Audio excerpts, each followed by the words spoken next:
नमस्कार साथियों, आप सभी भावी शिक्षकों का हमारे चैनल में बहुत स्वागत है। उम्मीद करते हैं आप सभी अच्छे से अपनी तैयारी कर रहे होंगे। आज की क्लास में हम डीएलएड फोर्थ सेमेस्टर के फर्स्ट पेपर आरंभिक स्तर पर भाषा एवं गणित के पाठन लेखन क्षमता का विकास इस सब्जेक्ट के कुछ इंपॉर्टेंट एमसीक्यू क्वेश्चंस को सॉल्व करेंगे। इन सभी क्वेश्चंस को आपको ध्यान से देखना है और कोशिश करना है कि अच्छे से तैयार कर लें। तो आइए स्टार्ट करते हैं क्वेश्चन नंबर 1 से। पहला प्रश्न है, निम्न में से संयुक्त व्यंजन कौन है? खा, छा, पा, फा। संयुक्त व्यंजन किसे कहते हैं? तो संयुक्त व्यंजन उन्हें कहते हैं जो दो व्यंजनों के योग से बनते हैं। इनमें से छा ये संयुक्त व्यंजन है क्योंकि ये बनता है का और शा के योग से। संयुक्त व्यंजनों की कुल संख्या 4 है, ये भी आपको याद रखना है। छा, त्रा, ज्ञा और श्रा, ये 4 संयुक्त व्यंजन है। नेक्स्ट क्वेश्चन है, हिंदी किस लिपि से संबंधित है? हिंदी का संबंध किस लिपि से है? देवनागरी, रोमन, दोनों से या फिर इनमें से किसी से नहीं? तो ये बहुत ही सिंपल और इम्पोर्टेंट क्वेश्चन है। आप सबको इसका जवाब पता होगा। हिंदी का संबंध देवनागरी लिपि से है, तो सही जवाब है ऑप्शन का। नेक्स्ट क्वेश्चन है, शा वर्ण का उच्चारण स्थान क्या है? स्पर्श, कंठ, ओष्ठ, मूर्धा। इनमें से शा वर्ण का उच्चारण स्थान क्या है? तो आपको याद रखना है शा वर्ण का उच्चारण स्थान मूर्धा है। नेक्स्ट क्वेश्चन है, वर्णों के समूह को क्या कहते हैं? वर्णमाला, संधि, दोनों, इनमें से कोई नहीं। वर्णों के समूह को क्या कहा जाता है? तो वर्णों के समूह को हम कहते हैं वर्णमाला। किसी भी भाषा में हमें बहुत तरह के वर्ण मिलते हैं जिनके समूह को वर्णमाला कहा जाता है। जैसे अंग्रेजी में लेटर्स होते हैं और इन लेटर्स के समूह को हम अल्फाबेट कहते हैं। अलग अलग भाषा में इसके लिए अलग अलग शब्द हैं, तो हिंदी में हम वर्णमाला कहते हैं वर्णों के समूह को।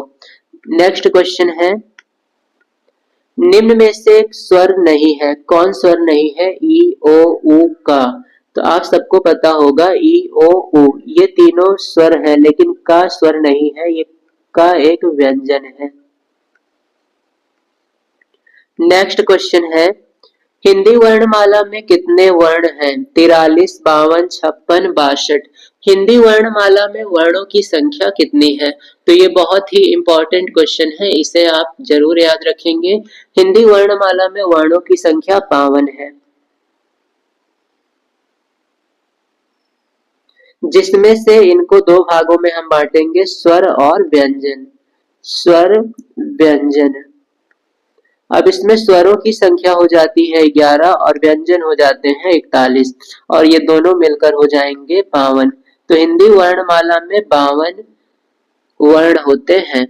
नेक्स्ट क्वेश्चन है, वर्ण कितने प्रकार के होते हैं? तो सभी को पता होना चाहिए, 2, 3, 4, 5। इनमें से वर्ण को दो भागों में बांटा गया है। पहला जो है वो स्वर और दूसरा जो प्रकार है वो है व्यंजन। स्वर को, वर्ण को हम दो भागों में बांटते हैं, स्वर और व्यंजन। नेक्स्ट क्वेश्चन है, इनमें से स्पर्श व्यंजन कौन नहीं है? पा, का, चा, या।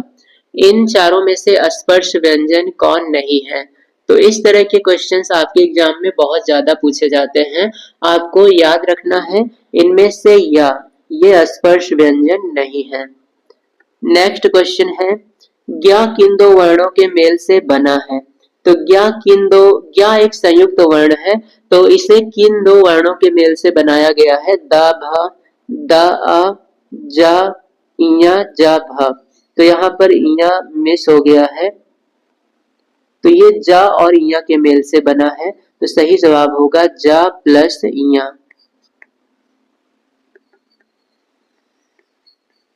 नेक्स्ट क्वेश्चन है, पा वर्ग का उच्चारण स्थान क्या है? तो कोई भी वर्ग हो, सभी का उच्चारण स्थान आपको पता होना चाहिए। कंठ, मूर्धा, तालु, ओष्ठ। इनमें से पा वर्ग का उच्चारण स्थान कौन सा होगा? बहुत ही इंपॉर्टेंट और सिंपल क्वेश्चन है। पा वर्ग का उच्चारण हम ओष्ठ से करते हैं। नेक्स्ट क्वेश्चन की ओर बढ़ते हैं। नेक्स्ट क्वेश्चन है, ज्ञा किन दो वर्णों के मेल से बना है? तो ये क्वेश्चन दोबारा रिपीट हो रहा है। ज्ञा बना है जा और इया के योग से, और ज्ञा एक संयुक्त व्यंजन है, ये बात आपको याद रखनी है।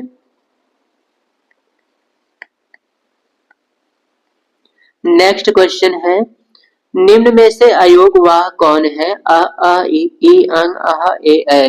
चारों एग्जाम्पल में से अयोगवाह किसे कहा जाएगा?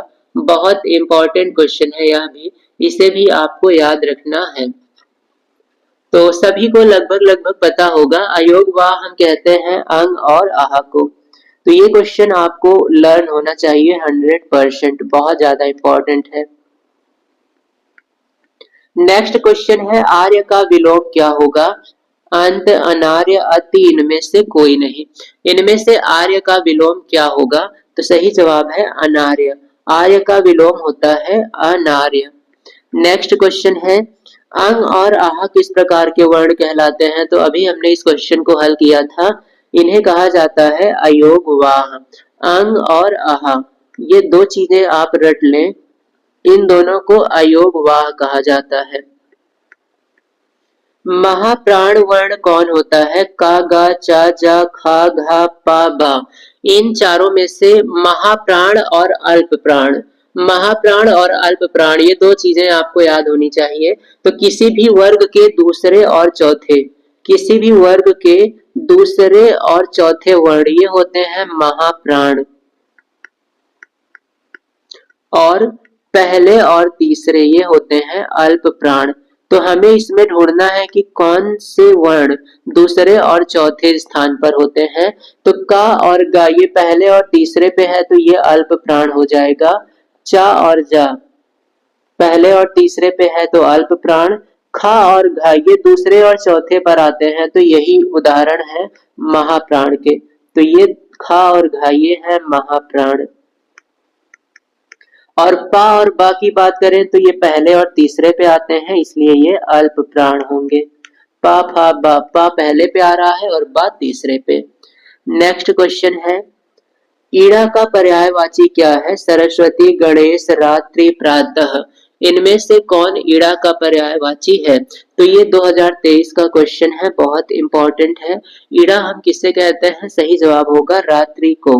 रात्रि को ईड़ा कहा जाता है। नेक्स्ट क्वेश्चन है, संज्ञा शब्द कौन होते हैं? विकारी, अविकारी, यौगिक, रूढ़। इनमें से किसे संज्ञा शब्द कहा जाता है? इसका सही जवाब है विकारी। विकारी शब्दों को संज्ञा शब्द भी कहा जाता है। नेक्स्ट क्वेश्चन है, वे संख्याएं जो 2 से पूर्ण रूप से विभाजित नहीं होती हैं उन्हें क्या कहते हैं? भाज्य, पूर्णांक, विषम, अपरिमेय। जो संख्या 2 से विभाजित ना हो उसे हम कहते हैं विषम संख्या, और जो संख्या 2 से विभाजित हो जाए उसे हम कहते हैं सम संख्या। तो ये सम और विषम दोनों आपको याद रखना है। सम का उदाहरण हो जाएगा 2, 4, 6, 8। विषम का उदाहरण हो जाएगा 1, 3, 5, 7, 9 से लेके अनंत तक। नेक्स्ट क्वेश्चन है, निम्न में से आरोही क्रम, आरोही और अवरोही दो क्रम होते हैं। आरोही का मतलब होता है छोटे से बड़ा, छोटे से बड़ा, और दूसरा है अवरोही।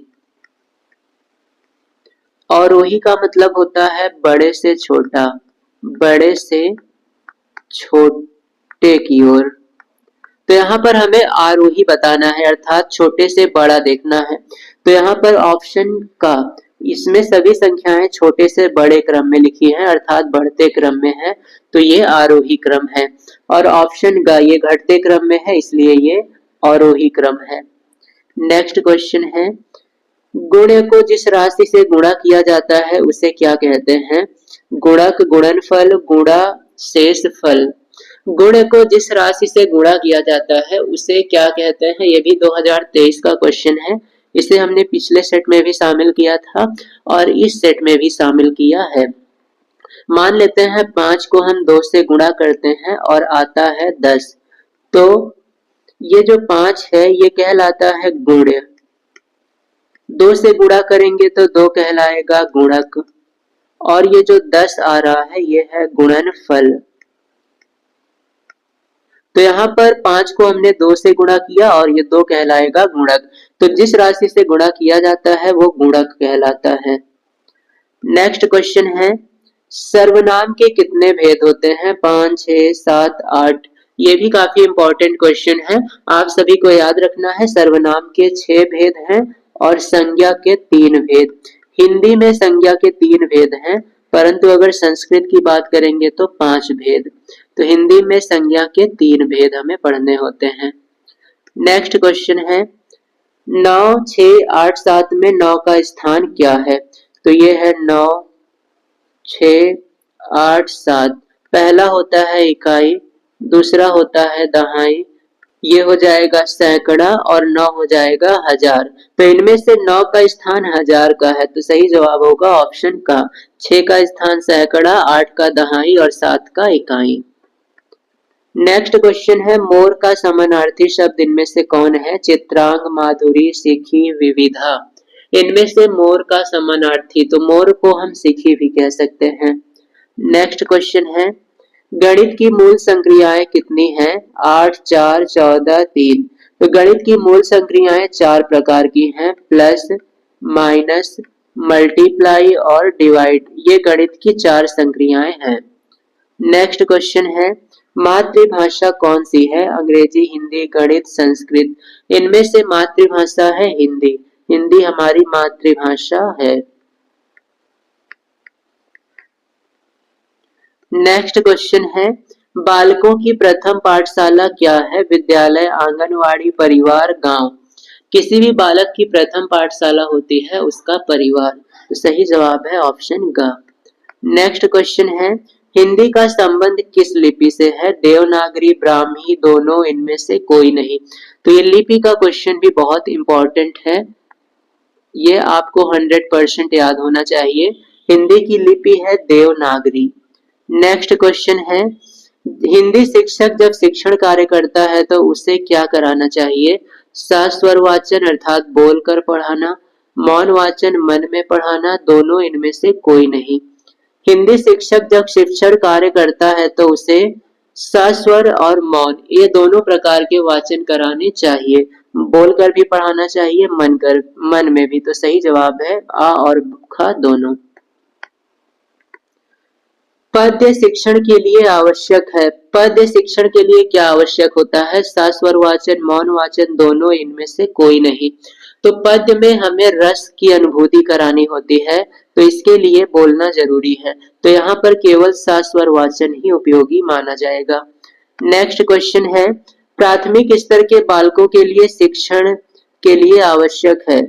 प्राथमिक स्तर के बालकों के शिक्षण के लिए इनमें से क्या आवश्यक है? सस्वर वाचन, मौन वाचन, दोनों, या फिर इनमें से कोई नहीं। प्राथमिक स्तर के बालकों के लिए सस्वर वाचन ये ज्यादा आवश्यक होता है।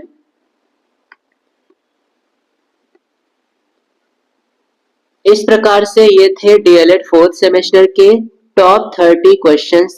आप सभी इन क्वेश्चंस को अच्छे से तैयार करें और साथ ही साथ अगर आप हमारी डेली क्लासेस की पीडीएफ नोट्स चाहते हैं तो इसके लिए आप हमारे टेलीग्राम चैनल को ज्वाइन कर सकते हैं। और अगर अभी तक आपने हमारे चैनल को सब्सक्राइब नहीं किया है तो सब्सक्राइब कर लें ताकि हमारी डेली क्लासेस आप तक पहुंचती रहे।